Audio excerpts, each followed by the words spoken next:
eu comecei aqui a gravação, então vai para o canal do YouTube do grupo. Quem não quiser que sua imagem apareça, então, né? Por favor, daí desligue sua câmera. Pode deixar o áudio fechado também. Só na hora que quiser perguntar alguma coisa, levanta a mão ali, a gente vai conversando, né? E se você deixar a câmera aberta, aquele que deixar a câmera aberta, a gente vai entender, então, que não tem problema com relação à divulgação da imagem. Tá bom? Queria dar boas-vindas para todos vocês. A nossa penúltima reunião, né, desse biênio aí do Grupo de Estudos em Musculação. A gente se encontrou algumas vezes, já deu bastante encontros, né? Deixa eu abrir para mais um, tem gente entrando. Leandro, legal. Deixa eu dar boas-vindas para o Leandro aqui também. Leandro, muito bem-vindo. Conseguiu tirar um tempinho hoje, que maravilha. Que maravilha. Gente boa não tem, mas gente do futebol tá cheio aqui hoje, né? Tá cheio de gente aqui do futebol. Que bom, que bom. Me escuta bem? Boa noite a todos. Estamos escutando, sim, Leandro. Uhum. Eu tinha falado agora que quem não quiser que sua imagem apareça, daí tem que deixar a câmera desligada, tá? Que vai para o canal do YouTube do grupo, tá? Então, de novo, nosso penúltimo encontro hoje, a gente vai falar sobre VBT, que é o que eu tinha prometido para esse grupo 2, vamos dizer assim, né? Que nasceu como um grupo dos graduandos, né? Por iniciativa dos graduandos. A Marina tá aí, foi a grande divulgadora aí, né, Marina, que ajudou a convidar um povo. Uma boa parte não se manteve, né? Alguns se mantiveram e a gente fica feliz, então, com quem está aqui hoje. Então, nós vamos falar hoje sobre VBT, vamos fazer um resgate de alguns conceitos bem importantes. Eu acho que vocês vão gostar dos temas. E aí, quem já conhece de VBT, dos outros encontros que a gente teve, depois vai poder compartilhar na discussão, tá bom? Então, daí, vou pedir a gentileza de deixarem o microfone desligado. Se vocês quiserem falar, daí só levanta a mão aí, tem um bonequinho onde mostra levantando a mão. Ô, Joana, eu vou te pedir a gentileza... Joana, não. A Marina, vou pedir a gentileza, Marina, tu monitorar, se alguém quiser falar... Aí tu abre o áudio, ô Vlad, tem gente com a mão levantada aí, porque às vezes eu não tô vendo, porque eu tô na apresentação. Tá bom, pode deixar. Então eu vou abrir aqui, daí assim, vou fazer a apresentação toda e depois a gente discute. Pode ser assim, gente? Tá todo mundo com o microfone fechado, né? Pode ser. Então tá. Deixa eu abrir aqui. Então tá bom. Então vamos ver aqui, vamos ver se vocês vão enxergar aqui a apresentação. Todo mundo vendo, né? Sim. Todo mundo vendo. Ótimo. Então tá. Então vamos começar, gente. Essa apresentação eu fiz até recentemente para uma turma da quarta fase, tá? Ela tem bastante conceitos, assim, eu acho que ficou bem interessante nesse sentido. Só que eu não sei porque que ela não tá passando aqui. Deixa eu ver no page. Agora foi. Aqui. Aqui. Então, o que a gente vai ver hoje, né? Sobre treinamento baseado em velocidade. Eu tô o dia inteiro falando sobre VBT. Eu estava conversando com o Thiago ainda há pouco, eu acabei de vir hoje às 3 e pouco, cheguei lá de uma visita do Avaí, né, que é um dos principais times aqui da capital e do estado, né, então foi bem bacana a conversa lá, né, foram muito receptivos, muito acolhedores, e, né, eles também têm convicção de que o VBT daqui para frente vai estar cada vez mais presente na rotina dos treinadores, né, e em relação ao futebol, parece que é o que vai levar para frente esse negócio aí, né, de todas as modalidades aí esportivas, parece que o futebol é que mais comprou a ideia do VBT, apesar de que tem outras modalidades, como até boxe, vôlei, tem muita gente usando o VBT, mas no Brasil ainda está muito restrito, tá? O que a gente vai ver hoje? Por favor, de novo, vou só resgatar. Se alguém quiser falar alguma coisa, ou se eu não estiver ouvindo alguma coisa, por favor, bota no chat. A Marina, ela me manda aqui um áudio aqui no WhatsApp, ou ela abre o microfone e fala daí, tá? Então, a gente vai ver hoje sobre o Velocity Based Training, o treinamento baseado em velocidade. Alguns conceitos, então, a origem, alguns termos comuns, que é importante quando vocês forem fazer as buscas na internet, né? Algumas premissas, né? O que a gente precisa admitir ou assumir para poder utilizar o método, alguns requisitos, um pouco da retrospectiva de alguns papers, né, artigos publicados, que, vamos dizer assim, impulsionaram o desenvolvimento do VBT, diferenças entre equipamentos para medida da velocidade do movimento, algumas vantagens e desvantagens, né, algumas considerações práticas, inclusive do ponto de vista, considerações finais do ponto de vista prático, tá? Então, o que é o VBT, minha gente boa, né? Como o próprio nome já diz, é um método que permite a prescrição, né, e a avaliação do exercício resistido com base na variável que o próprio nome já traz, que é a velocidade, né? Então, a velocidade do movimento é utilizada como variável principal para determinar a volume e intensidade, por exemplo, das cargas, né, e das séries. Então, justamente já está como primeiro objetivo ou possibilidade do método aqui. Então, identificar a intensidade das cargas com base no percentual de um RM. A gente já vai entender como é que isso funciona mais para frente. Eu consigo também determinar a duração de cada série com base na velocidade de movimento, e mais propriamente com base na perda da velocidade durante a série. Eu consigo também verificar, com a realização de apenas uma repetição, por exemplo, o estado de prontidão ou de fadiga de um atleta, né? Então, a gente vai ver melhor mais para frente, mas com base em apenas uma carga, uma repetição, uma determinada carga, eu consigo dizer se um atleta está mais ou menos fadigado e se ele está mais ou menos pronto para trabalhar com aquela carga que eu propus para ele em um determinado dia. Além disso, então, com base nisso tudo, aliás, né, a gente consegue ajustar essa sobrecarga, que a gente chama de autorregulação. Ou seja, comparando a velocidade que eu esperaria para esse meu atleta e observando a velocidade que, de fato, ele gerou no momento da coleta, nessa única repetição que ele vai fazer, digamos, no começo do treino, eu consigo ajustar essa carga para cima ou para baixo, comparando, então, né, a velocidade esperada com a velocidade alcançada. Então, se a gente tivesse que, né, atribuir a paternidade do método, vamos dizer assim, eu não tenho dúvida que esse cara deva ser considerado o pai do VBT. Ele já há muito tempo bate nessa tecla, né? O professor Juan José González Badillo, né? Ele bate nessa tecla de que a velocidade por si mesma é uma variável que é fundamental e, vamos dizer assim, muito precisa para a quantificação do treinamento, né? Ele já tem escrito isso desde a década de 80, por exemplo, sobre isso, né? Então, ele foi treinador, diretor técnico da equipe de halterofilismo, 19 anos está ali, né? Então, ele é da Universidade Pablo de Olavide, na Espanha, já ganhou um monte de prêmios, né? 4 Jogos Olímpicos aí, pelo menos, né? Então, eu vou até fazer uma questão de ler para você, então vou ler palavra por palavra uma das falas, né, que está nesse livro dele, que é Fundamentos do Treinamento Resistido Baseado em Velocidade, de 91, para vocês verem, né? A escola do VBT, ela só decolou, vamos dizer assim, depois vocês vão ver na retrospectiva ali, a partir de 2006. Mas lá em 91 ele já, né, olha, o negócio é por aqui mesmo, né, em relação à velocidade. Então, vou ler, vou pedir que vocês me acompanhem, porque é bem importante isso, e só esse parágrafo, ele já transmite praticamente todas as bases, né, os fundamentos desse método que é o VBT. Então, vamos lá. Se pudéssemos medir a velocidade máxima dos movimentos todos os dias enquanto coletamos informações imediatas, essa seria possivelmente a melhor maneira de determinar se o peso é ou não adequado. Uma dada redução na velocidade é um indicador válido de que o treinamento deve ser suspenso ou o peso na barra reduzido. Poderíamos também registrar a velocidade máxima alcançada por cada levantador de peso com cada porcentagem, e com base nisso, avaliar o esforço. Uma velocidade muito menor do que alcançada em outras ocasiões com a mesma porcentagem indicaria que o levantador de peso está trabalhando acima do esforço planejado, né? Ou ao contrário, se a velocidade for maior, ele possivelmente está acima de seu melhor desempenho e, portanto, o esforço é menor do que o programado. Então, não vou ler de novo, eu acho que ficou bem compreendido, né, de que maneira que esse parágrafo ele faz um resumão, assim, das principais características do método, tá? Eu vou colocar 2 vídeos para vocês aqui, rapidinhos, só para vocês verem a aplicação do VBT. O primeiro deles é de um equipamento de fora, né, internacional, né, importado, e com aplicação no boxe, né? Então, vamos lá. Acho que vocês não vão ouvir o áudio, mas não tem problema. Esse é o DimaWare. Assim, ó, vocês estão vendo aqui no meu cursor, talvez o cabo está conectado na barra, né? E o DimaWare está aqui embaixo, ó, preso na anilha. Isso é o layout, né? Aqui não tem nada conectado. Ele só está falando, mas não tem nada conectado. Agora vai aparecer o encoder de novo aqui no canto, gente, ó. Tá bom? Supino. Aqui de novo, ó.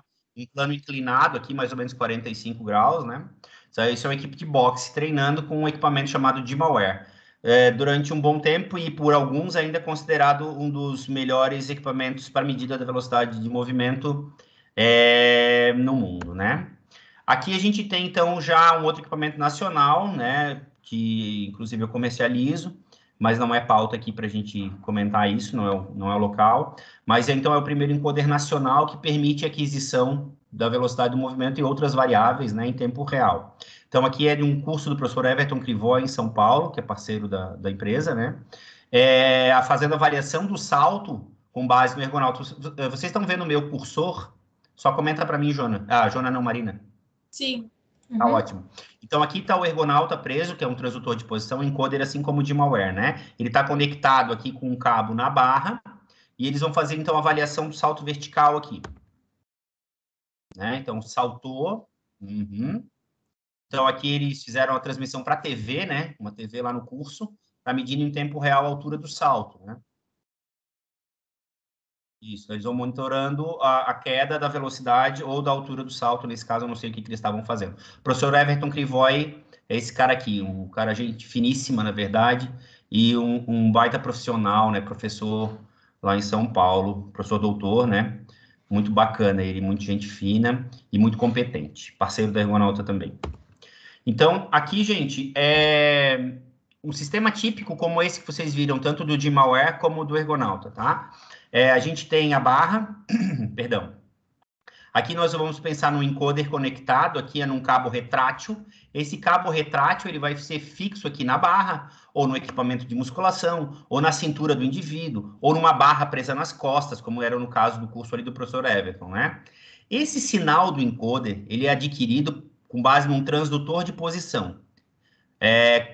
Com exceção de um equipamento chamado T-Force, que ele é um transdutor de velocidade, a maioria dos equipamentos no mercado que sejam transdutores de posição trabalham dessa forma aqui assim. Então, a gente tem uma rodinha no eixo aqui que ela é furada, né? Ela é vazada. Então, a gente tem um sinal infravermelho aqui, que essa rodinha ela vai rodando, que corresponde ao eixo justamente do transdutor, e esse eixo é conectado a um sistema retrátil.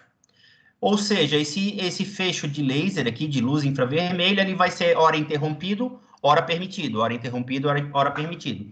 Isso, então, fica com uma característica e é transmitido, né, é jogado para um sistema microcontrolado e ele é convertido num sinal TTL, né? Na verdade, ele já sai daqui como sinal TTL. Ele é interpretado, então, lá pela entrada das portas do microcontrolador e ele manda por cabo, daí para um computador, ou manda geralmente por Bluetooth para um smartphone, como é o caso do Ergonauta, tá bom? Aqui nós temos, aqui, só para vocês terem uma ideia, nós temos muitos equipamentos hoje no mercado, tá? E diferentes princípios físicos e tecnologia envolvida na medida, né, na estimativa da velocidade de movimento. Aqui nós temos 7 tipos de equipamentos, eles usaram essa ferramenta chamada OptoTrack, se eu não me engano, é o nome, TriOptTrack. Não é OptoTrack, tá? OptoTrack é um outro sistema para medida do salto vertical. É TriOptTrack, né? Nunca vi artigo de validação, nada, mas nesse artigo eles usaram. O sistema, em princípio,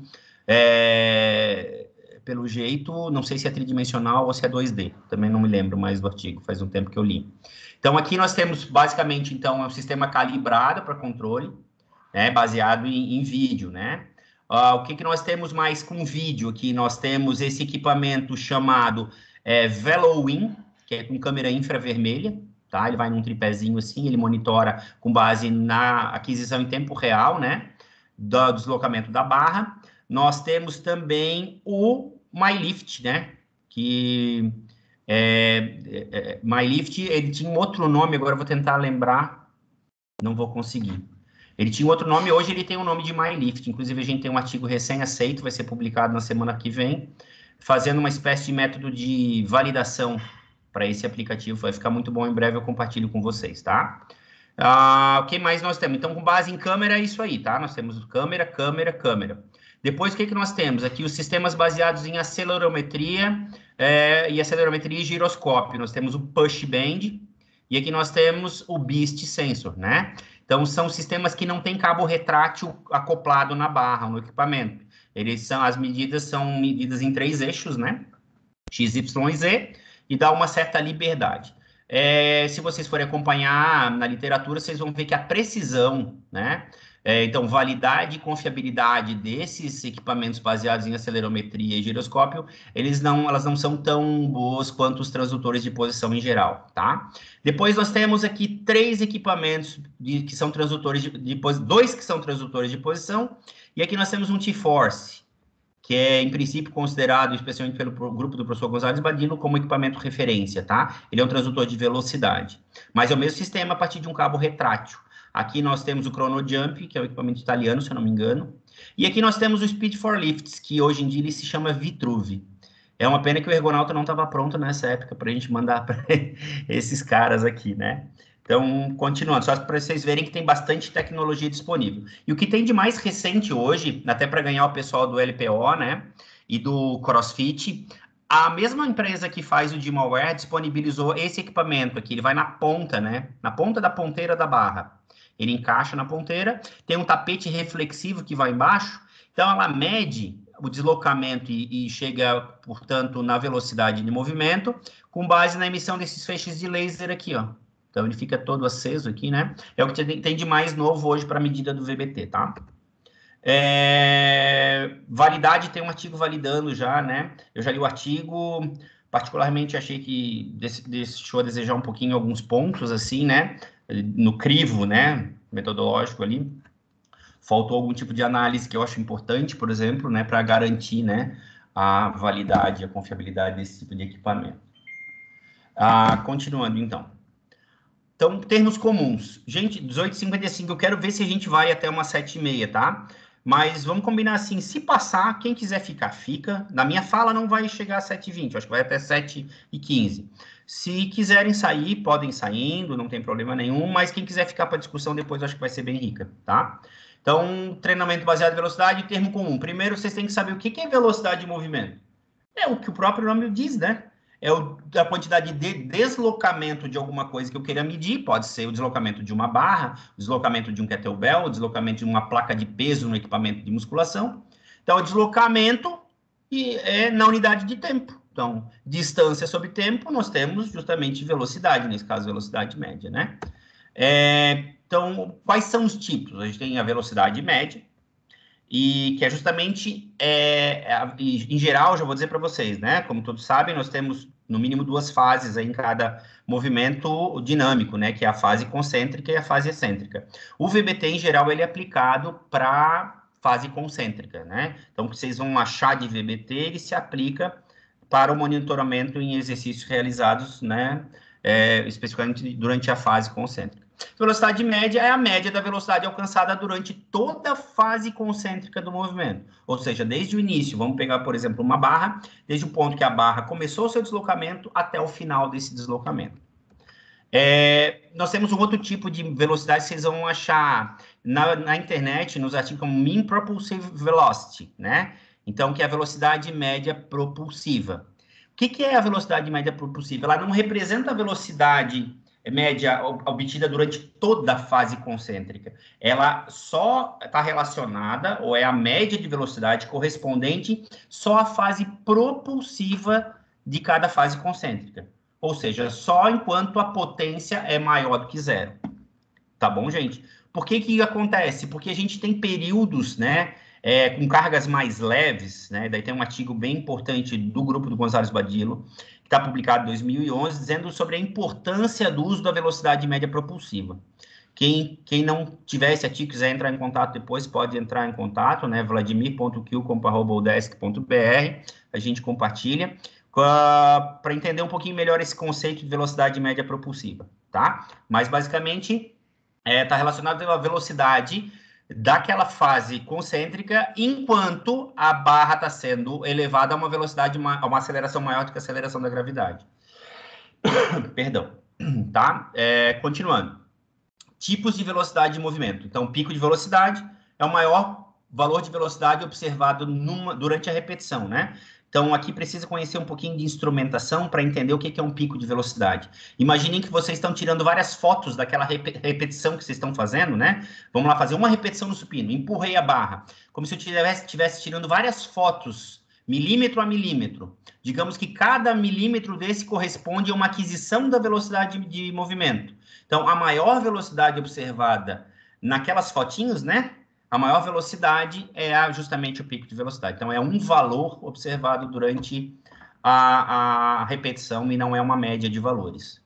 A gente tem aqui um conceito que depois vai entrar como pré-requisito do método, que é a velocidade intencionalmente máxima.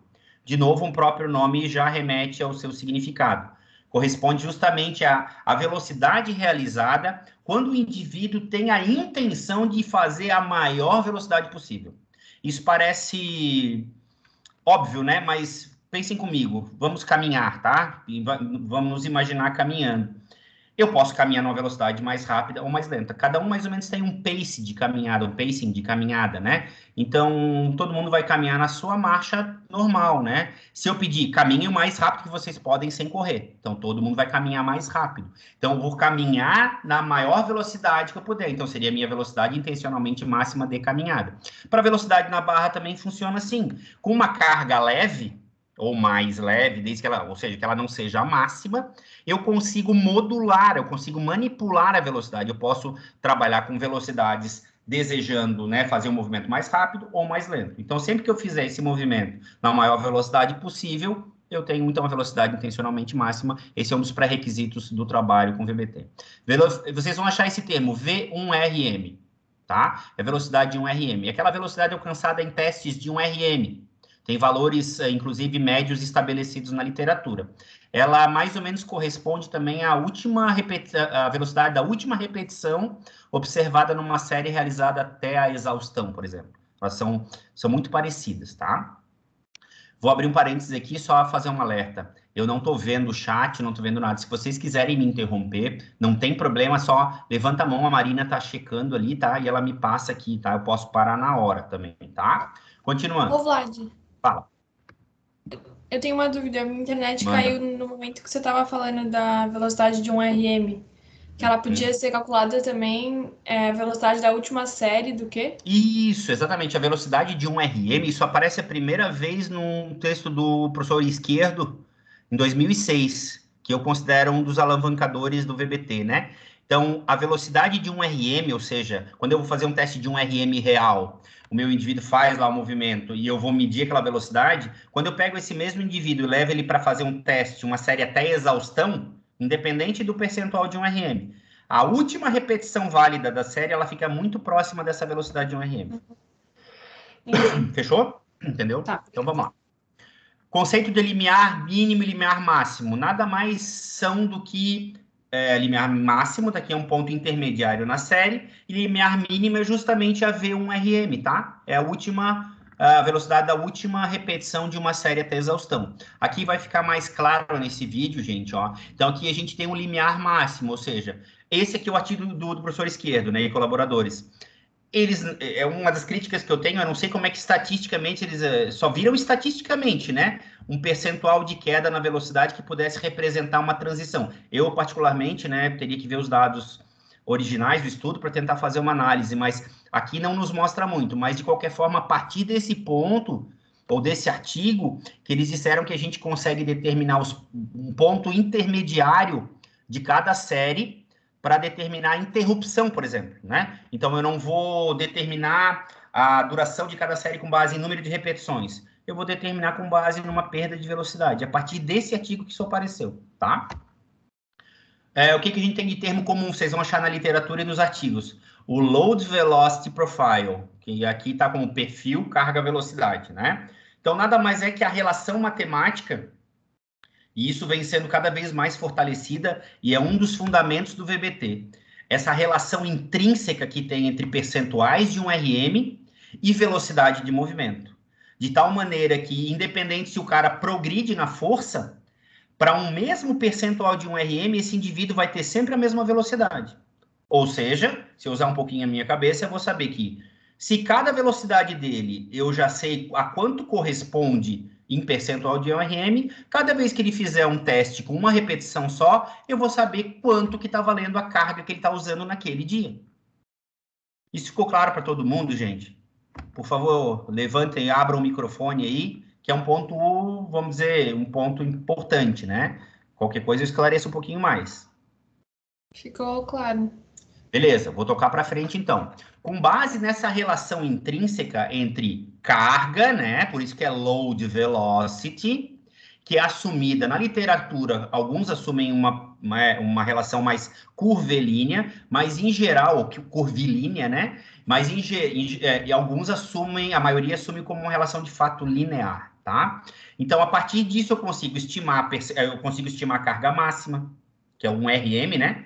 Justamente a partir de cargas submáximas, eu consigo verificar a prontidão ou a fadiga de um determinado atleta, tudo com base nessa regressãozinha que vocês estão vendo aqui, ó, com 4 pontos. Eu pego 4 cargas arbitrárias, né, independente de quais sejam, só não podem ser as mesmas, né?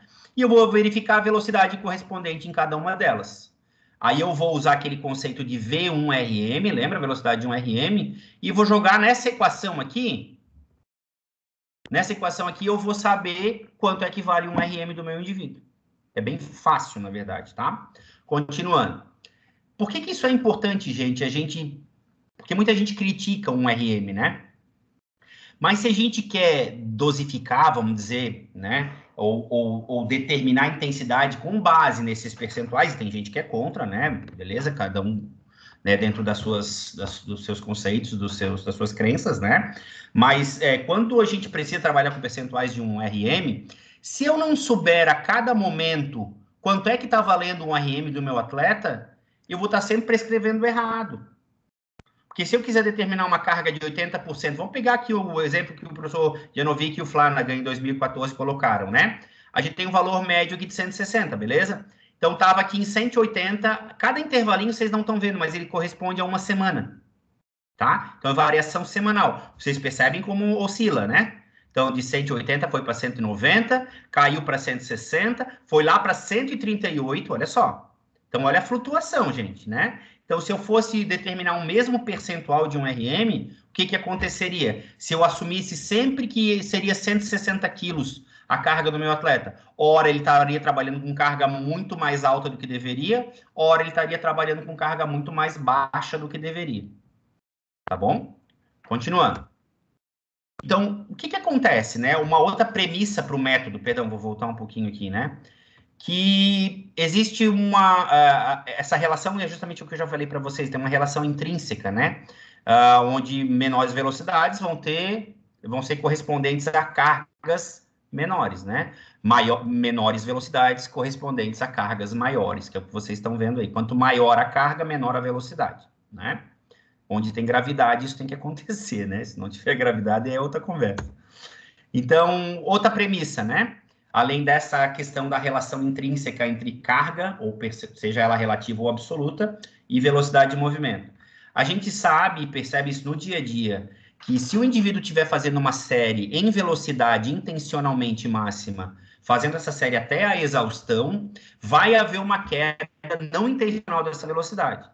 Então, se eu já sei que a velocidade vai cair, eu consigo prescrever a duração dessa série com base na perda da velocidade. E a gente estabelece isso sempre, os equipamentos fazem isso de forma automática, né? Com base na maior velocidade da série. Geralmente ela é a primeira ou segunda. Então, vocês estão vendo que ela vai caindo aqui, né?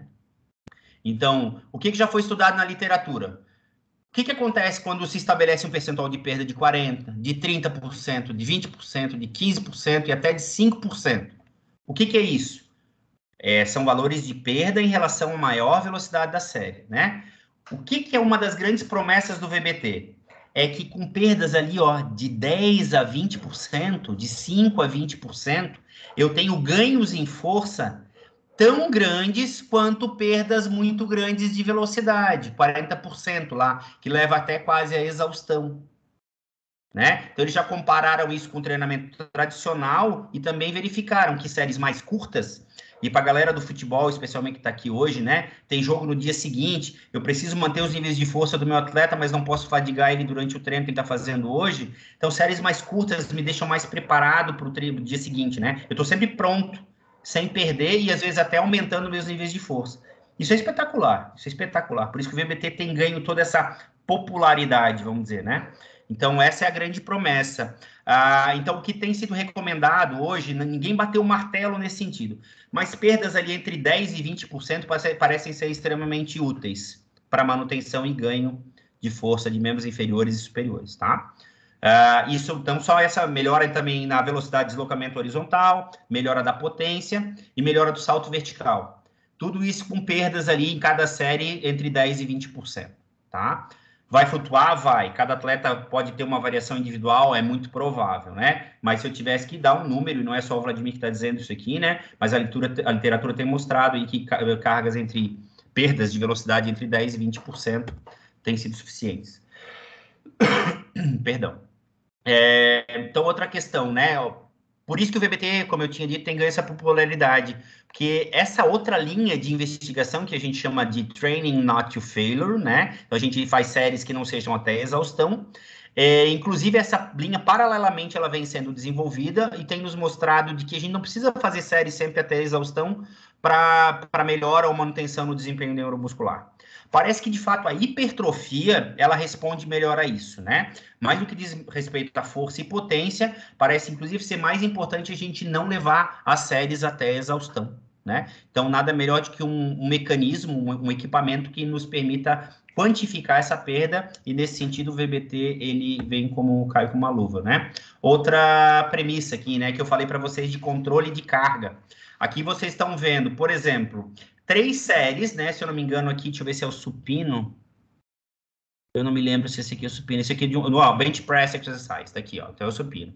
De um artigo de 2010, do grupo do professor Gonzalez Badilho. Então, o que tem a velocidade média propulsiva? Eles fizeram uma medida da velocidade média propulsiva antes do treino.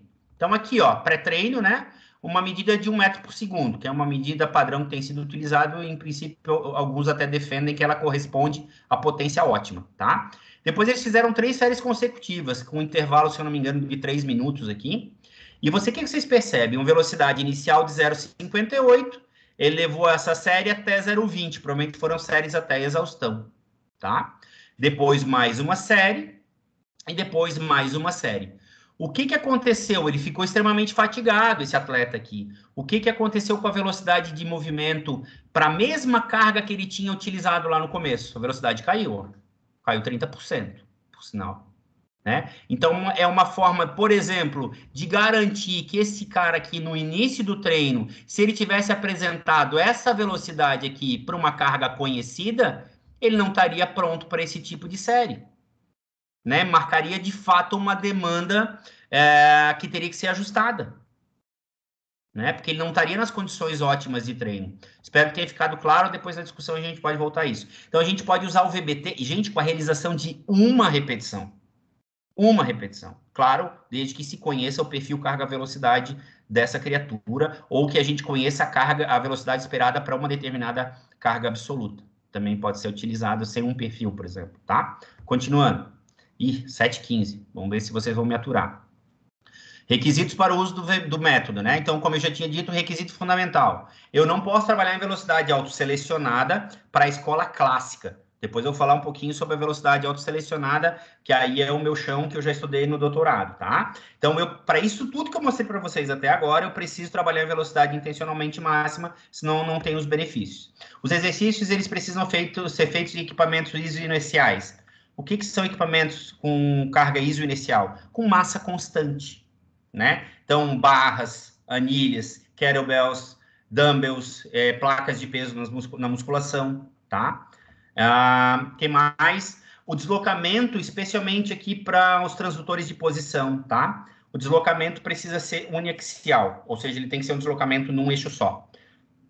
Como os equipamentos que utilizam as centrais inerciais, que aqui tá com a sigla de IMU, né? Inertial, agora eu esqueci a tradução. Inertial, esqueci, desculpa. Aqui, ó, Inertial Measurement Units, tá? As IMUs, né? Então, que tem 3 eixos, então permite mais liberdade de movimento, só que esses equipamentos perdem na validade e na confiabilidade. Eu vou fazer rapidamente um retrospecto dos principais artigos, tá? Depois, quem quiser também pode mandar um e-mail para mim ou para a Marina para pedir esses artigos.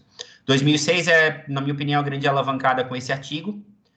Depois, 2010, aqui, ó, como uma medida de intensidade de carga, né, de 2010. Depois, a velocidade de movimento como indicador de fadiga neuromuscular. Aquele gráfico ali das 3 séries de supino, né, com medida da prontidão no início e a medida de fadiga no final, é esse artigo aqui de 2011. A gente tem, esse aqui é a importância da velocidade de movimento como medida de controle da intensidade do treinamento resistido, vale a pena a leitura. Esse artigo traz aplicações práticas, tá, do professor Janovic do Flanagan, 2014. E esse aqui eu tenho dito que saiu algumas meta-análises no ano passado, mas esse artigo aqui do Jonathan Wickley é assim, gente, é muito legal. É um artigo que eu li, de fato, da primeira até a última palavra. Tá todo em inglês, claro, né? Eu acho que são 16 laudas, 15 laudas, ele é bem longo, assim, mas traz um apanhado de tudo, uma compilação de tudo que já foi feito no VBT. Então, quem quiser conhecer VBT, talvez se ler esse artigo já vai compreender, tá? Então, vantagens. Então, tá na cara, né, gente, em cima do que eu falei. Com cargas submáximas ali, usando 2 ou 4 cargas, eu consigo estabelecer um RM. Eu fiz um teste hoje lá no Havaí, levou 3 minutos para fazer o teste de um RM. 3 minutos. Vai fazer um teste de um RM real. Nossa, demora muito, né?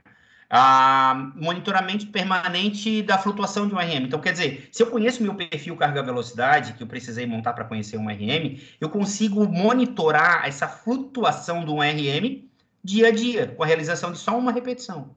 Que é, então, que vai permitir para a gente fazer os ajustes diários, que a gente chama de autorregulação, né? Por que autorregulação? Eu regulo a carga de acordo com a condição física do meu atleta naquele dia. É isso que significa, tá? Que mais? Determinação rápida da prontidão, né? Justamente com a realização de apenas uma repetição. Treinos mais rápidos, né? Como eu tinha dito para vocês que uma das propostas e apostas do VBT é que eu consiga, com uma redução do volume total de séries, então aquela série que eu ia pedir para o meu atleta fazer 10 repetições, nós vamos monitorar a perda da velocidade e a gente vai interromper essa série lá para 5 ou 6 repetições. É possível que ele tenha os mesmos ganhos de força e potência e velocidade do que se tivesse feito a série completa, sendo que ele estaria muito mais exaurido. Por exemplo, para o dia seguinte, para a sessão seguinte. E tempo, hoje, inclusive, é uma coisa fundamental. Às vezes, treinos mais curtos são até mais bem vistos, né? Pelos clientes, vamos dizer, saindo um pouco do esporte agora. A utilização da velocidade para determinação da potência ótima. Nós não vamos entrar no conceito de potência ótima, ainda que eu já tenha dado uma pincelada lá atrás, né? Sobre isso. Desvantagens, né? Vamos dizer assim, ó, a velocidade de movimento intencionalmente máxima, existem situações, talvez ela não seja recomendada, porque se vocês concordam comigo, depois vocês podem discordar, mas, né, depois a gente vê isso. Mas, em princípio, cargas muito baixas, em velocidade intencionalmente máxima, às vezes cargas relacionadas a um treino de potência, por exemplo, geram muito impacto articular. Então, vamos pensar alguém saindo de um processo fisioterápico, por exemplo, recém teve a liberação de uma fisioterapia, vai começar a treinar.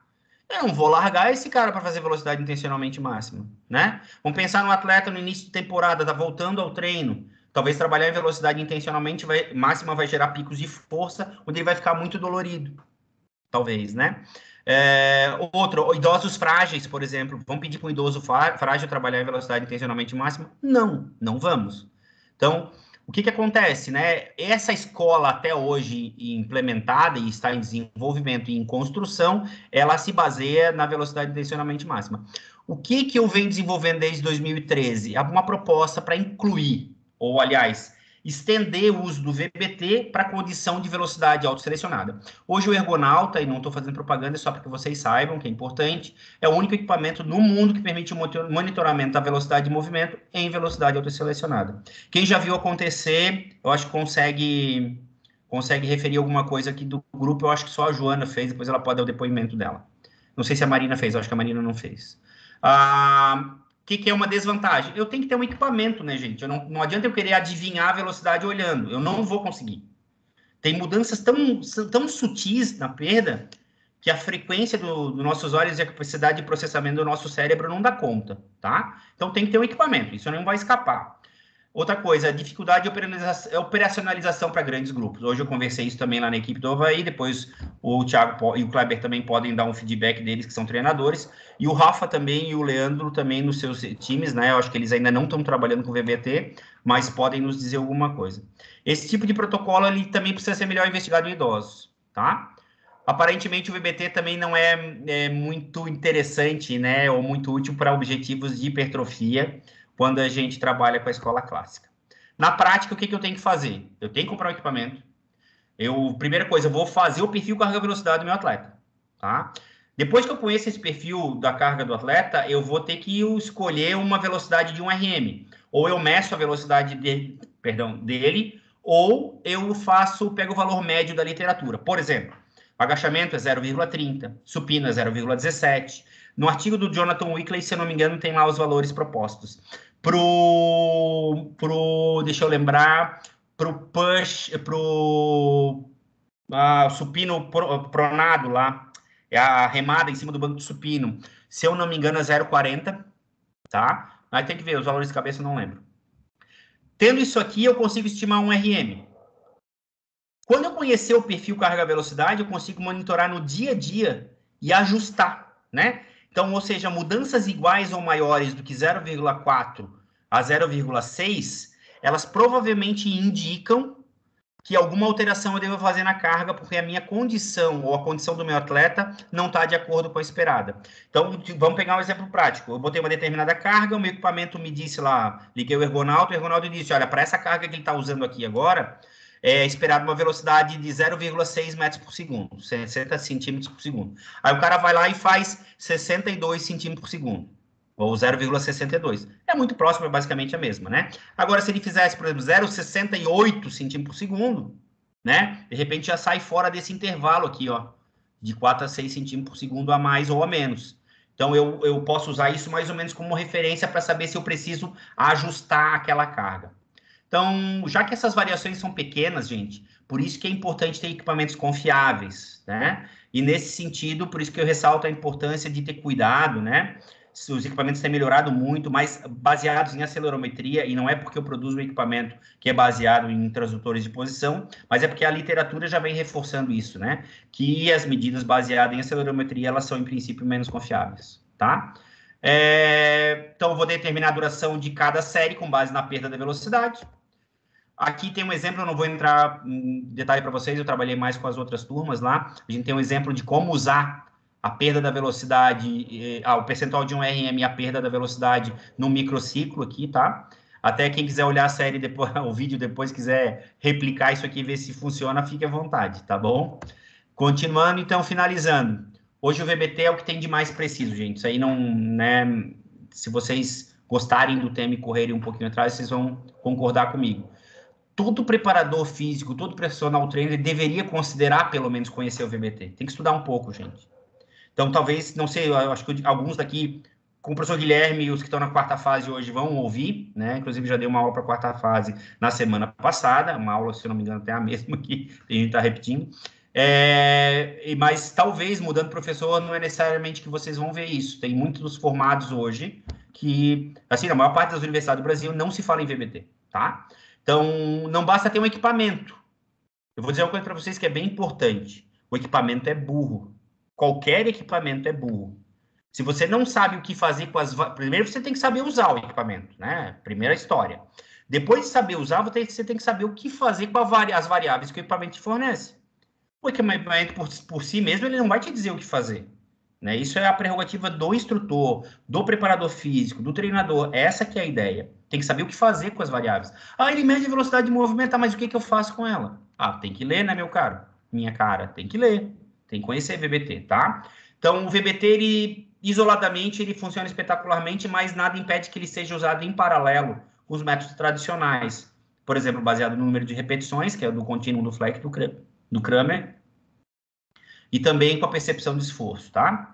Tem muitas lacunas para preencher. Então, eu deixo abertas as portas aqui do grupo de estudos em musculação, lá do laboratório de instrumentação, que é onde eu também estou hoje dentro da UDESC, para que a gente possa pesquisar alguma coisa junto. Tá bom? Tá aqui alguns links, vai ficar disponível no YouTube, então quem quiser olhar, depois eu vou deixar esses links também na descrição do vídeo. tá? Meu contato tá por ali. E é isso. Eu vou encerrar aqui o compartilhamento e a gente vai para a discussão agora. Tá bom? Deixa eu fechar aqui Ô, o Vlad, compartilhamento. antes de tu encerrar. Fala. Né, encerrou. Não, Já foi, já foi. eu ia pedir para tu voltar num slide ali dos Eu requisitos, mas volto. eu posso. Eu volto. Pô, tá louco? Em nome do, como diz o professor Clóvis de Barros, em nome do imposto que tu pagas, eu volto à apresentação. Era Né? só para Então olhar vamos de lá. novo mesmo, porque passou meio rápido e eu não Deixa eu vi. só achar aqui, então, qualquer É mais pro final. prerrogativas, mais para o final. Vamos lá. Requisitos. É, mais pro final. Requisitos. Bolsista competente do projeto, não posso negar, né, Marina? Vamos passando mais. Premissa, Acho que é depois disso. premissa, contínua. Requisitos. Aí, É daí isso? tinha mais algumas coisas. Aqui. Isso. Vamos lá. Vamos ver se é só isso que. É, só isso ali mesmo. Então me conta, ou conta para nós aí. Qual foi a dúvida? Não, era porque eu não tinha conseguido ler, acho que passou meio rápido, eu estava escrevendo outra coisa antes, mas que eu queria saber os requisitos para utilizar mesmo. E daí o VBT ele é mais utilizado então para um treinamento de força ou manutenção para alguma preparação física específica ou algo assim. Ele não é tão utilizado ali como tu falou para hipertrofia e tal. Em princípio, que as pesquisas têm mostrado, daí quem está aqui junto com a gente hoje pode, de repente, rebater, né, ou discordar, estamos aqui para discutir mesmo, mas, em princípio, até onde eu vejo, a escola tradicional do VBT, os maiores benefícios vão estar relacionados à aquisição e manutenção de força, potência e velocidade. Para hipertrofia, é necessário a gente levar séries um pouco além do que o VBT propõe, por exemplo, né? Então, talvez o treinamento tradicional, ainda que no treinamento tradicional eu possa incorporar o VBT como variação de treino, né? Para hipertrofia, por exemplo, né? Eu posso estabelecer o percentual de 1 RM com base no VBT. Então, ou seja, eu uso o VBT para fazer avaliações e não necessariamente para monitorar meu dia a dia, entende? Então, eu uso o VBT de qualquer forma. Para qualquer atleta eu vou usar isso hoje, tá? Fechou? Uhum, sim. Então, vamos abrir agora para a gente discutir um pouquinho. E aqui, tem 3 coisas no chat. O que está acontecendo? São mãozinhas levantadas, o Marra, a Joana e o Thiago. Nossa, que gente faladeira. Vamos lá, então. Quem que vai começar primeiro? Na minha opinião, os 2 colegas, né, gentis e cavalheiros como são, vão deixar a Joana falar primeiro. Pode ser? Então, Com vamos toda lá. certeza. Vamos lá. Toca, Joana. Oi, gente. Não, então era uma não sei se contribuição, mas continuando a pergunta da Marina. Eu penso que, claro, concordo com o que o Vlad falou, mas à medida que a ciência prove que talvez exista um percentual em relação à maior velocidade, né? Que seja adequado para ganhos de hipertrofia, o VBT vai poder ser utilizado nesse sentido também. Digamos que a gente descubra que perder até 50% é uma boa estratégia. Eu tenho visto algumas pesquisas que estão analisando metodologia de treinamento, inclusive elas só que são mais voltadas para ganhos de potência mesmo, mas que têm analisado, por exemplo, o método tradicional, fazer 4 séries de 10 ou fazer 10 séries de 4, e aí eles chamam de cluster sets, e eles têm utilizado os encoders de velocidade para analisar os ganhos de potência, né? De certa forma, agudos, digamos assim, se os atletas estão conseguindo manter essa potência comparada ao início do treino. Então, acho que à medida que se solidifique outras pesquisas nesse sentido, talvez a gente consiga encontrar um percentual de velocidade que pode ser perdida e que seja bom para hipertrofia. Eu acho que foi uma excelente contribuição, Joana, porque o que eu me referi foi justamente o estado da arte como está hoje, a aplicação do VBT hoje em dia, ela está direcionada mais de fato, né, à manutenção e ganho da força e da potência com séries reduzidas. Se as séries reduzidas elas estão muito longe da falha concêntrica, como a gente, para um cenário de hipertrofia, ainda que, vamos dizer assim, o treinamento é um dos componentes de um treino relacionado à hipertrofia, né? É um dos componentes, a gente tem que analisar outras questões, né? Não é só intensidade e volume, né? A gente vai, né? Acho que vocês vão concordar comigo, se ela estiver muito longe da falha concêntrica, a gente vai ter um tempo de contração ou tempo de contração reduzido, né? A gente vai ter uma carga metabólica reduzida, né? Que são componentes que auxiliam no ganho em hipertrofia, né? Mas eu acho que é por aí, Jonas. Eu acho que, por isso que, de novo, tem um monte de coisa para pesquisar. O VBT é um método que ele está se construindo ano a ano, ano a ano, ano a ano. Isso é muito legal de ver, né? Então, eu acho que isso tem espaço. Vamos lá para quem é que falou, o seu Marmute, que é mais velho, né? Então, vamos agora pelo critério de idade. Idade e sabedoria. Muito obrigado. O primeiro quero parabenizar, viu? Muito boa a explicação. Quando tu fala, especialmente desse assunto, tu fala dá a impressão que tu fala com conhecimento de causa, com muita propriedade e tem um entusiasmo. E é legal ouvir pessoas que falam de uma coisa que elas gostam, que elas falam com entusiasmo e isso acaba sendo contagiante. Tanto que quando foi falado antes que o assunto seria esse, eu achei, pô, que legal. A penúltima, né, o encontro desse ano, justamente esse assunto legal. São 3 coisinhas que eu queria falar. Um é, naquele gráfico que tem lá os instrumentos, lá, o número 6 lá, tu falou que era MyLift, mas lá no negócio estava escrito PowerLift. Não sei se é a mesma coisa. Perfeito, Powerlift era o nome antigo. Ah, tá. Eu estava tentando no lembrar o estava nome. escrito justamente Powerlift. Tá? Até coloquei... Powerlift. Beleza. Tava Powerlift lá ainda, porque quando foi feito eles deram o nome. Beleza. Obrigado, Mahmoud, é isso mesmo. Tem um outro gráfico. Lembrando que as perguntas são para todos, tá? O Vladimir não é oráculo, né? O Vladimir conhece 10% de quase nada, então é para todo mundo, tá? Que eu não consegui responder e quem quiser intervir também tá à vontade, tá? Vai lá, Marra. Um gráfico pequeno, acho que era até um gifzinho lá, que era um gráfico que mostrava lá que tinha as repetições e meio que lógico, né? Que quanto mais repetições, a velocidade estava diminuindo. Agora, a minha pergunta é assim, aquilo lá era só uma ilustração ou porque teve num momento lá, coincidente ou não, que aumentou. Se for olhar, ele estava descendo, mas entre o 4 e o 5 ele deu uma aumentada. Isso é só uma ilustração ou na realidade pode acontecer isso? Eu gosto do Mahmoud porque ele é um cara atento aos detalhes, né? Porque, claro que aquilo ali era um GIF, né? Mas já te adianto que aquilo pode acontecer. Né? Então, eu acho que é muito pertinente isso que tu colocou. Por mais que tenha sido uma ilustração, ela acontece, né? Se vocês forem ver aquele... Lembra que eu mostrei aqueles 3 gráficos do cara fazendo supino lá? Que a velocidade ia caindo? Não aconteceu nenhuma das vezes isso lá. Geralmente ela caía, podia manter um pouquinho, depois ela caía de novo. Tá? Então... E, de novo, né? Isso eu vou lançar para o grupo aqui, vamos lá. Depois tu pode fazer a tua terceira pergunta, tá, Mahmoud? A velocidade sempre vai cair? Acho que... Vamos lá. A velocidade sempre vai cair? O que a gente tem que lembrar? Eu imagino que se ele for treinado dentro dessa metodologia de máxima velocidade, ele vai sim cair. Agora, se for uma pessoa inexperiente, pode haver alterações. Né? Uma primeira, uma segunda, uma terceira, uma diferente da outra, em níveis diferentes, mas é esperado, ao meu ver, que tenha uma queda ao longo das repetições, porque justamente ele está tentando fazer em todas as repetições a sua máxima velocidade. Então, cria fadiga e com o passar das repetições vai diminuindo. Excelente, Thiago. Exatamente.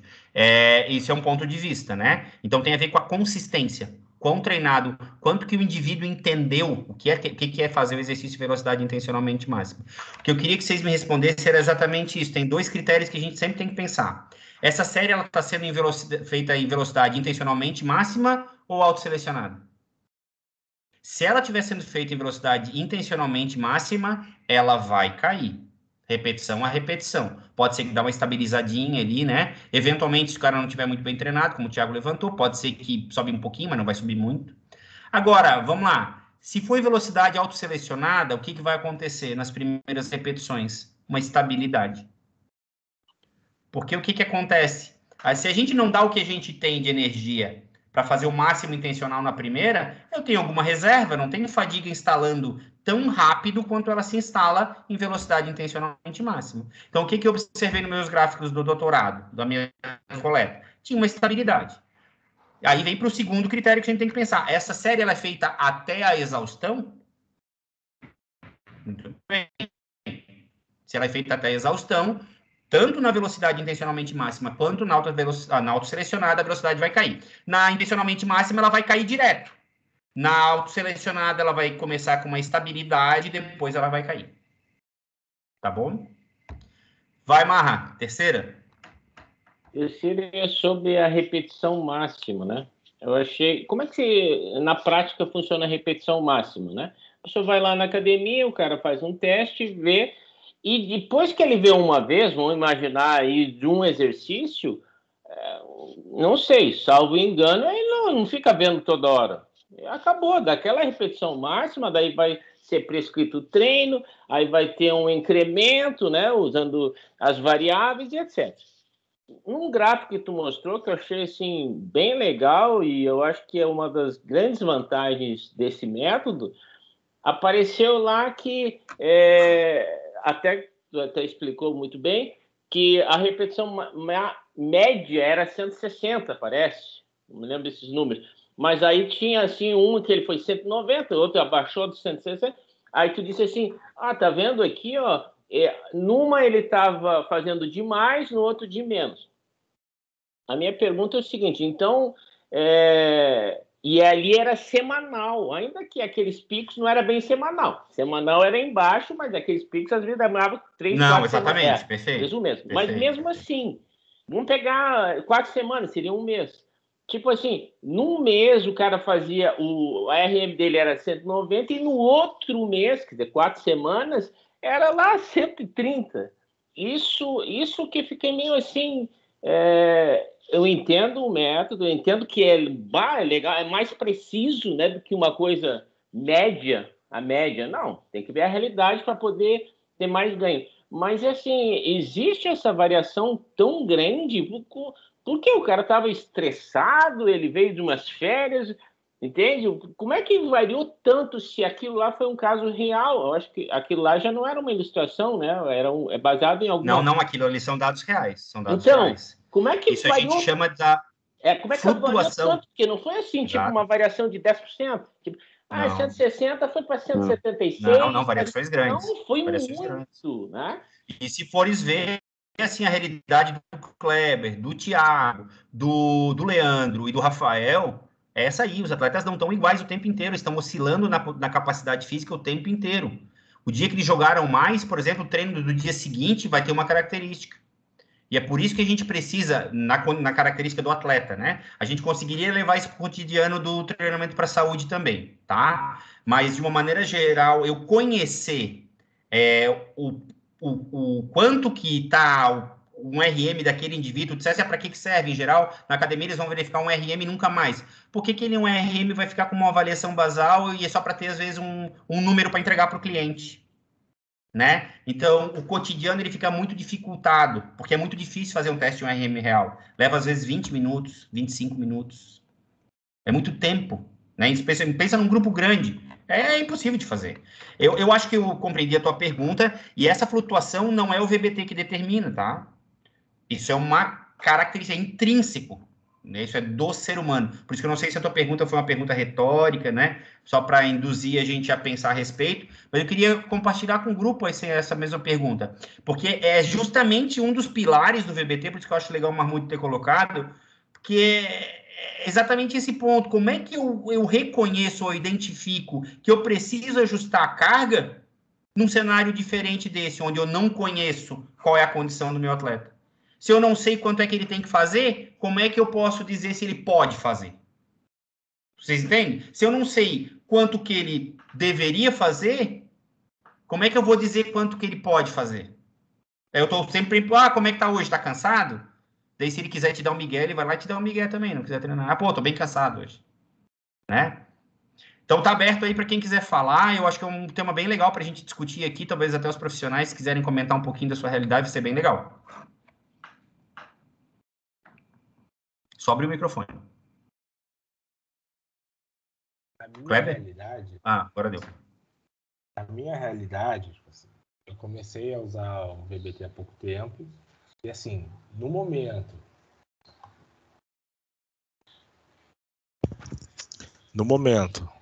Pessoal, deixa eu dizer. Thiago, depois eu já te passo a palavra, tá, meu amigo? É só a gente dar continuidade, tá? Claro, não, e se o Kleber quiser já emendar a pergunta dele, fica à vontade também. Tá bom. Tranquilo. Desculpa, Kleber, pode falar.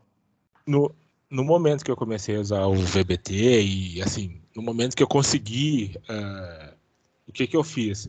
Eu coloquei num monitor grande para que todos vissem em volta. Eu estava com um grupo de atletas do futebol e para que todos vissem. E ali começou uma competição de quem conseguia fazer mais e tal. E aí eu fui controlando as cargas. Quando todo mundo começou a entender como funcionava o procedimento de usar o VBT, né, de como isso funcionava.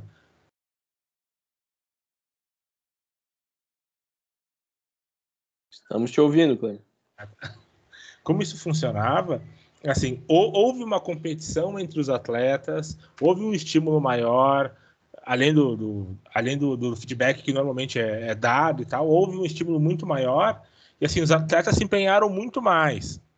Em contrapartida, aqueles atletas que estão acostumados a não entregar tudo, né, houve também aquela leitura de que, se eu fizer menos aqui, eu paro, eu não me desgasto tanto. Já manipularam o sistema, já. Isso é a opção de cada um, mas assim, em termos de ganho, foi muito maior, muito maior. Que legal. Muito maior. Isso é muito legal. E eu queria falar em relação, logo no início que a Marina falou, que assim, o VBT, ele tem sido muito aceito, no meu entender, por esportes coletivos, porque assim, a função da musculação para os outros esportes é manutenção e ganho de potência e força, ponto. Ele não é o fim, como na musculação, que o cara quer lá hipertrofia, quer ficar grande, assim, esse não é o principal objetivo dentro dos esportes coletivos. Ainda que na base talvez tenha um carinha lá que precise ficar mais pesado um pouco, né? Isso, né? Mas assim, a estratégia não seria usada pelo VBT. Aí é outro, vamos lá, é RM mesmo, isso vai levar mais tempo, é uma outra estratégia, isso leva mais tempo. Mas o VBT é para manutenção, força e potência. Assim, para futebol profissional, o calendário é curto, ou então até assim, futebol semi-profissional, que o calendário é curto, porque não se tem tanto investimento e tal, 3 meses de competição, você tem pouco tempo para trabalhar, isso se torna fundamental. Você consegue o ganho de força sem precisar construir para destruir, né? Fazer hipertrofia, fazer todo aquele processo. Com o VBT você tem esses ganhos muito mais eficientes em curto tempo. Perfeito. Né? Mais adaptado. Obrigado, Kleber. Show de bola. Mais alguém quer falar sobre isso, gente?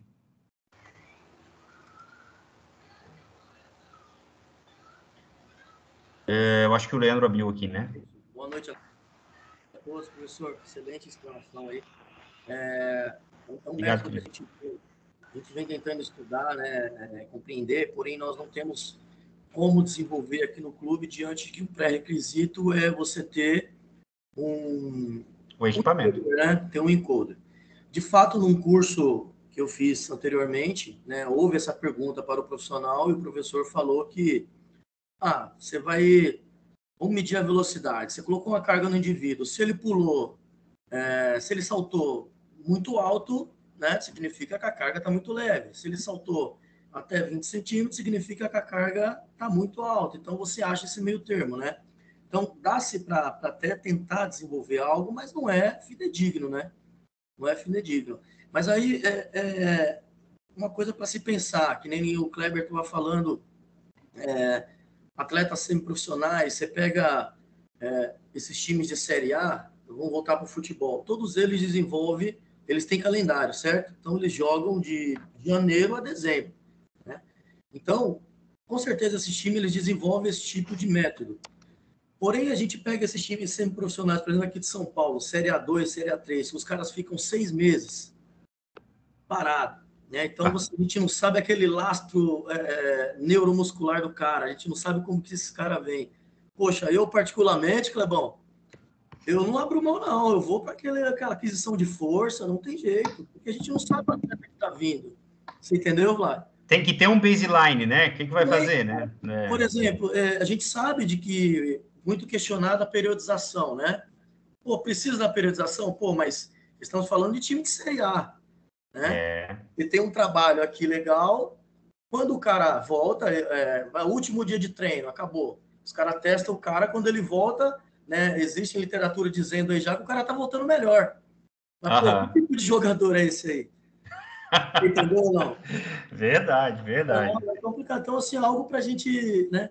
Mas era um sonho ainda e pretendo ainda utilizar o VBT no meu método de trabalho, mas hoje é impossível, né? De maneira fidedigna mesmo, assim, é complicado. Eu concordo contigo, Leandro, assim, porque assim, subjetivo por subjetivo, então, uso tradicional, né? Claro. Se eu ficar tentando adivinhar a velocidade ótima, aí eu vou ficar maluco, né? Eu posso errar tanto quanto, né? Então, eu acho bem complicado. Por isso que eu coloco como um dos pré-requisitos, cara, tem que ter alguma coisa para medir. Tem que né? ter, Não tem como escapar disso aí. Alguns professores, eu acompanho mais de um professor que dá curso, assim, né? Eles têm sugerido, por exemplo, olha, se tu não tem equipamento, mas pelo menos tu incentiva, eu acho que isso fica como uma dica, eu acho que é uma coisa bacana. Tu incentiva eles trabalharem em velocidade intencionalmente máxima. É isso. Né? Então, tu faz um incentivo. Tu diz, eu não tenho como medir, gente, mas as primeiras repetições vocês vão trabalhar na maior velocidade que vocês puderem, para alcançar os maiores picos de força, né? E aí, de repente, fazer séries intermediárias, né? Alguma coisa nesse sentido. Vai ter um problema para determinar a carga, né? Qual é a intensidade que o indivíduo está trabalhando, mas ao menos eu acho que vai ter algum ganho. Vamos dar a palavra para o Thiago, que ele já está um tempão com a mão levantada, né, Thiago? Obrigado, viu, Leandro? Bem, boa noite aí, pessoal. Vlad, mais uma vez, nossa, excelente apresentação, didática. Obrigado, excelente, sempre muito bom ouvir falar, né? Assim, né, contribuindo com a discussão que está rolando e algo que eu me recordo de prática, lá de 2008, 2009, quando estava trabalhando com os atletas diretamente, de tentar, eu já tinha lido alguma coisa falando justamente sobre a intenção de fazer velocidade máxima, né? Então, era uma prática de, ao final de uma recuperação, né, de um atleta que está saindo do departamento médico, que ia treinar, perdão, né? Era um dos requisitos que a gente fazia, né? Que a gente utilizava, mas sem qualquer aparelho, bem como tu falou, era acreditando no que a pessoa estava te referindo, né? E eu acho que isso é uma coisa até meio, assim, a gente utiliza como estigma, no geral, né, da desconfiança, mas a gente tem que acreditar no que a pessoa nos está relatando, né? Senão a gente não faz nenhum trabalho. A relação de confiança, né? Relação de confiança. Né? Justamente. E, pô, aí eu vou um pouquinho contra o que o Leandro falou. Eu, pelo menos, tive uma experiência de quando os atletas retornavam para pré-temporada, os caras estavam péssimos, cara. Estavam péssimos, né? Mas, por outro lado, aí, numa palestra que eu assisti no Celafis, o professor Fleck, ele falou o seguinte, eu acho que eu já tinha mencionado aqui no grupo, se você quer que o atleta ou a pessoa, né, tenha mais fibras rápidas, não treine ela. Né? Porque alguém fez essa pergunta assim, professor, então como é que faz para ter mais fibras rápidas? Ele falou, é simples, para de treinar, porque o sistema oxidativo ele é tão potente que ele consegue, mesmo nos estímulos que a gente tem como força, velocidade, potência, ele acaba transformando aquelas fibras musculares transitórias em fibras lentas. Então, do ser humano ter mais fibras lentas. Né? Não treine no sentido, não treine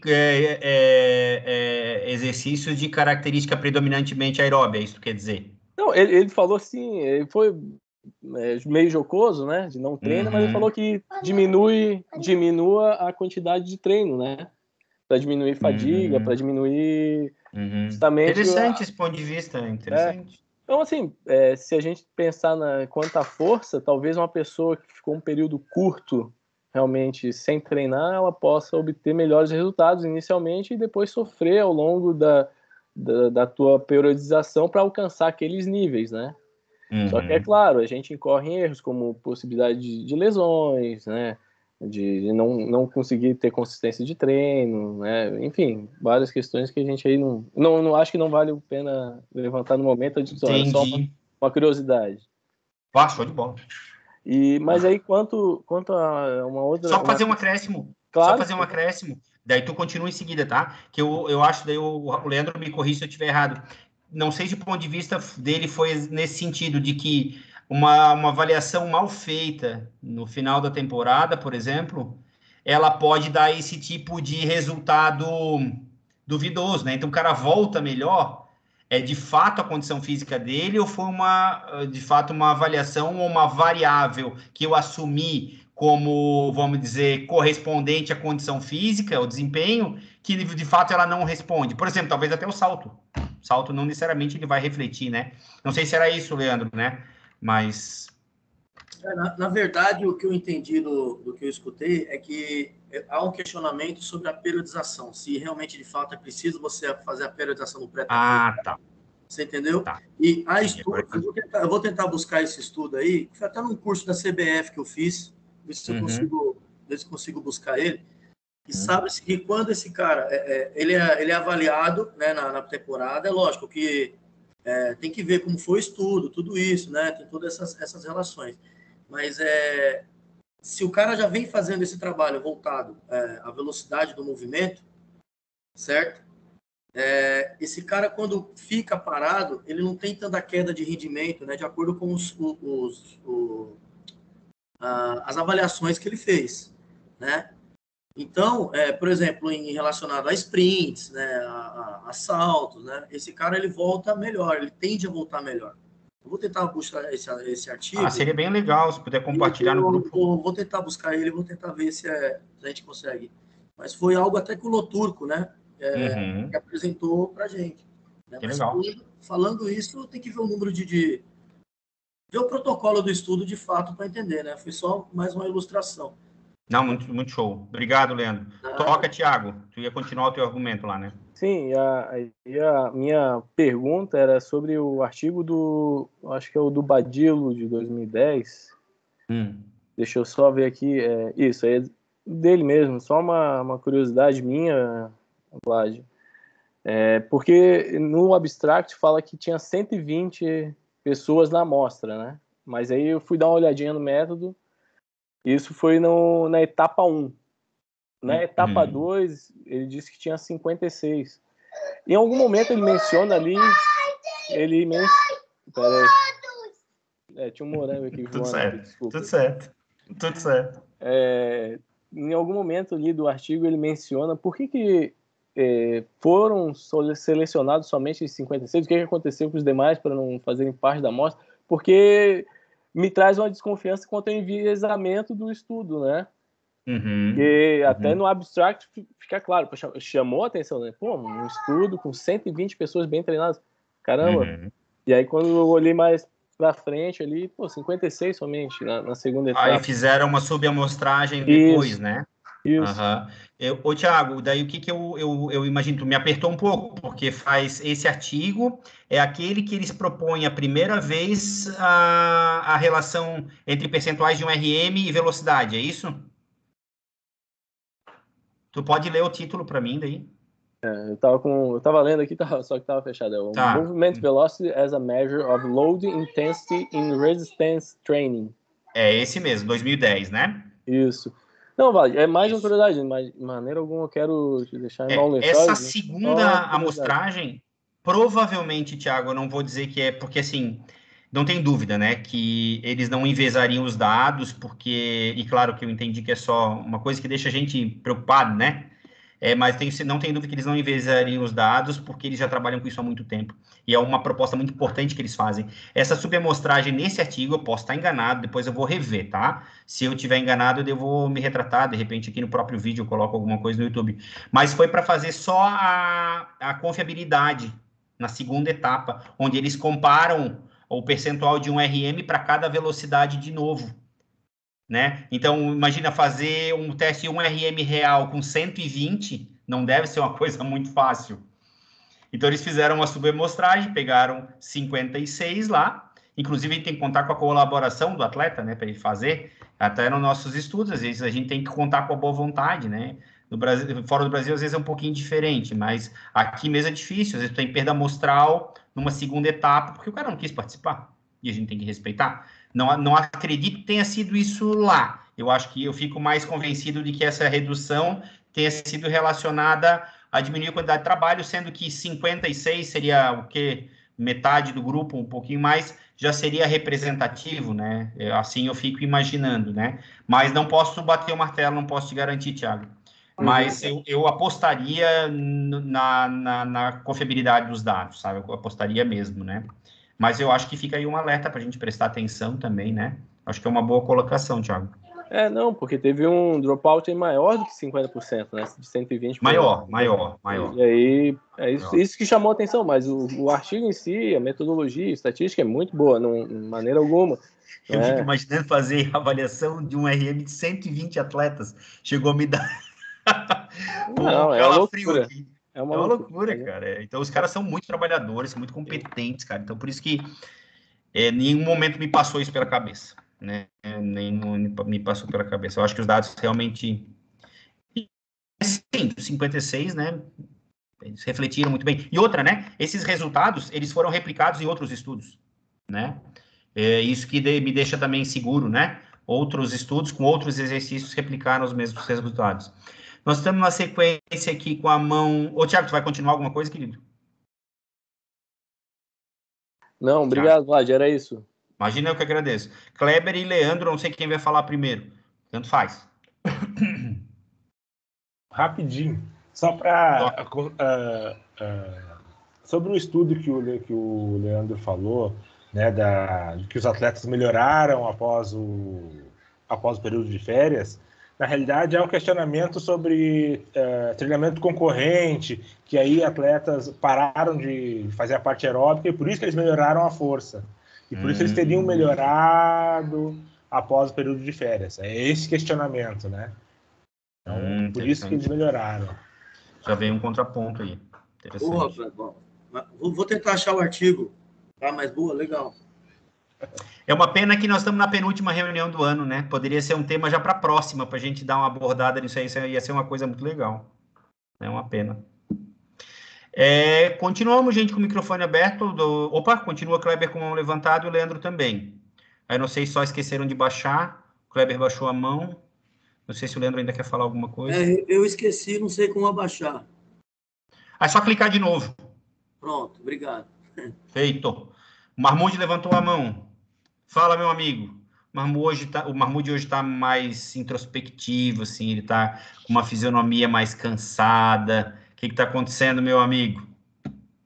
Psicólogo agora.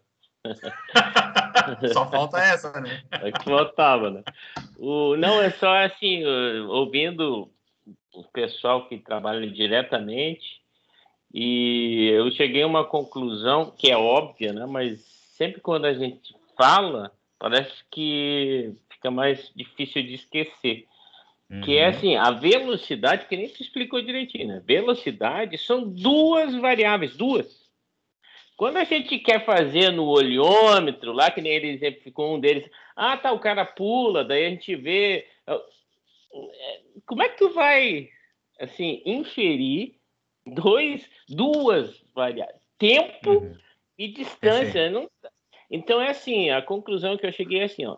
Sem um aparelho, um instrumento, é bobagem falar em velocidade. Velocidade não tem como. É tudo, concordo, e ainda mais assim, ó, como a distância é curta e o tempo é muito rápido. Se fosse uma distância longa, o tempo... 400 milissegundos, vou fazer na minha máquina. Não, cara, é assim, o cara pulou, o cara jogou, não tem como. Falar em velocidade sem um aparelho é bobagem.